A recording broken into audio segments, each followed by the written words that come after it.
नमस्कार मित्रांनो, परमात्मा कधी कोणाचं भाग्य लिहित नाही. जीवनातील प्रत्येक पावलावर आपले विचार, आपला व्यवहार, आपले कर्म आपलं सोबत राहतं. आपलं भाग्य लिहितं. ज्यांची नीतिमत्ता सत्य आहे त्यांच्यासोबत देव असतो. सौभाग्याने जे प्राप्त झालं आहे त्याला 7 पिढी खाते आणि छळ कपट याने जे प्राप्त झालं आहे तिला 7 पिढी भोगत असते.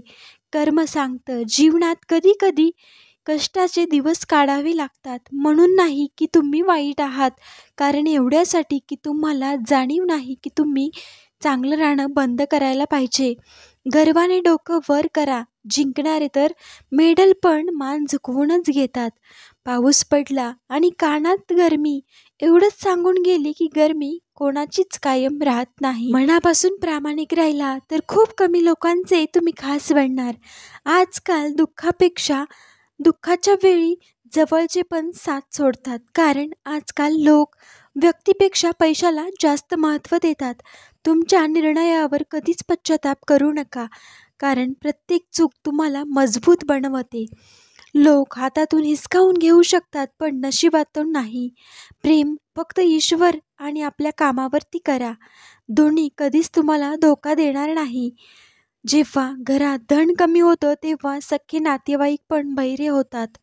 ज्या पुरुषाच्या छातीवर केस नसतात, समजून जा, असे लोक दुसऱ्याच्या मनातील भाव तर समजू शकतात पण त्यांच्या मनातील कोणतीही गोष्ट कोणालाही सांगत नाहीत.